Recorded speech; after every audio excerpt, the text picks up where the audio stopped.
अस्सलाम वालेकुम।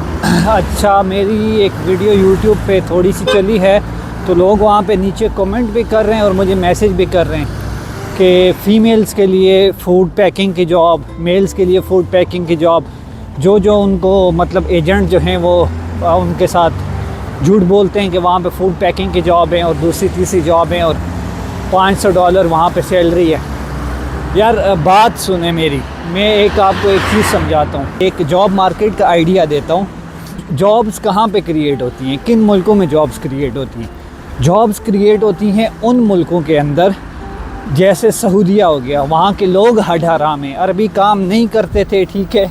अरबियों को जो है वो हुकूमत की तरफ से वजीफ़ा मिलता था, ठीक है। उनके अंदर ये हड हरामी वाली जो आदत थी, लत थी, वो पड़ गई थी, जिसकी वजह से जो है हमें वो बाहर से, हम जैसे लोग जाते थे पाकिस्तान से, इंडिया से, बांग्लादेश थे, वहाँ पे वो लोग काम करते थे, ठीक है। सेकेंडली अब यूरोप हो गया या अमेरिका हो गया, वहाँ पे बंदों की शॉर्टेज होती है, ठीक है। जो वर्कर्स हैं उनकी शॉर्टेज होगी तो वहाँ पे जॉब्स जो हैं वो क्रिएट होती हैं। अब जैसे ये कंट्री है, सेंट्रल एशियन कंट्रीज़ हैं या उज़्बेकिस्तान है स्पेशली, यहाँ पे ना बंदों की शॉर्टेज है और ना यहाँ के लोग हड हराम हैं। मैंने ये पहले भी बताया था कि यहाँ एक 70 और 80 साल के बूढ़े भी हैं ना, वो भी काम कर रहे हैं, बहुत मेहनती लोग हैं। मतलब आप सोच भी नहीं सकते कितने मेहनती लोग हैं कि बूढ़ी बूढ़ी माएँ हैं, वो उन्होंने दुकानें डाली हुई हैं, ठीक है, अच्छी भली। मतलब उनकी एक तो होता है ना कि मतलब बिल्कुल सिंपल सी किसी बेचारे की दुकान हो तो वो छोटी छोटी दुकानें, छोटी नहीं, उन्होंने बड़े बड़े स्टोर डाले हुए हैं। वहाँ पे गारमेंट्स की शॉप हैं, लोगों का अपना अगर सब्जियों का है, मतलब वो लोग जो हैं वो अगर फार्मर्स हैं तो वो लाते हैं बाज़ार में सामान और अपना बेचते हैं। और यहाँ पे मैं वही आपको बता रहा हूँ, 70 80 साल के लोग भी काम कर रहे हैं। तो ना ये लोग हड हराम हैं, हालांकि बहुत मेहनती लोग हैं, और ना यहाँ पे बंदों की शॉर्टेज है।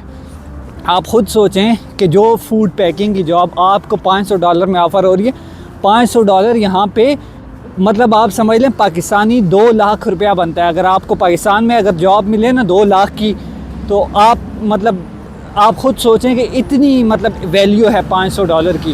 तो वो $500 के लिए बंदे बाहर से क्यों मंगवाएंगे जब यहाँ पे उनके अपने बंदे जो हैं इतनी अच्छी जॉब कर सकते हैं? असल रीज़न ये है। अब ये देख, अगर यहाँ के बंदे को $500 में जॉब मिल रही है तो वो बंदा क्यों ना करे यहाँ पे जॉब? बाहर से उनको बंदे मंगवाने की क्या ज़रूरत है? क्यों आपके वीज़ों पे वो लगाएंगे और मतलब क्यों इतना ख़र्चा करेंगे? बाहर से भी बंदे मंगवाएंगे, उनको रिहाइश भी देंगे, उनको ट्रांसपोर्ट भी देंगे, खाना भी देंगे। मतलब ये चीज़ मेरी समझ से बाहर है। असल मसला ये है कि हम लोग जो हैं वो रिसर्च नहीं करते। जब हम रिसर्च नहीं करते तो फिर जो एजेंट हमें बताता है, हम मतलब वही फिर हम उस एजेंटों की बातों में आते हैं। एजेंटों की बातों में आके हम जो है वो अपना भी नुकसान करते हैं और दूसरों का मतलब अपने घर वालों के लिए भी परेशानियां बनाते हैं और अपने लिए भी परेशानियां बनाते हैं। मेरे पास मैसेज भरे हुए हैं, ठीक है। कितने बंदों ने मुझे मैसेज किया है कि यार अब हम आ गए हैं, अब फंस गए, अब बताओ क्या करें। अब जब लोग यहाँ पे आके फंस जाते हैं, जब जॉब नहीं मिलती है, तो फिर वो आके कहते हैं कि अब हम क्या करें, अब कुछ भी नहीं कर सकते भाई। ये कंट्री ही नहीं है जॉब्स वाला, यहाँ पे वो सीन ही नहीं है, तो आप क्या कर सकते हो? बस वापस जाओ, किसी और कंट्री में जाओ या पाकिस्तान में जॉब ढूंढो, क्या हो सकता है? तो मैं अगेन फिर बता रहा हूँ कि ये जो एजेंट वगैरह हैं, ये सिर्फ अपने चक्कर में आपका जो है वो पैसा भी बर्बाद होगा, आपका जो है वो टाइम भी बर्बाद होगा। यहाँ पे परेशानी अलग, रिहाइश के मसले अलग, ठीक है, और ये सारी चीज़ें यहाँ पे होंगी। तो ये इन एजेंटों के चक्करों से दूर रहें। सेंट्रल एशियन कंट्रीज़ में कोई जॉब्स नहीं है हमारे लिए, मैं फिर बता रहा हूँ, कोई जॉब्स नहीं है। टीचिंग जॉब्स हैं, लेकिन अब हम टीचिंग की जॉब्स करते हैं, बट टीचर्स भी स्पेसिफ़िक चाहिए, स्पेसिफ़िक सब्जेक्ट्स के। मोस्टली जो है वो ESL टीचर, इंग्लिश टीचर जो है वो हायर करते हैं, क्योंकि अभी यहाँ पे इंग्लिश उस तरह नहीं है, तो उन्होंने पहले इंग्लिश सिखानी है, फिर वो जो है वो बाहर से टीचर हायर करेंगे।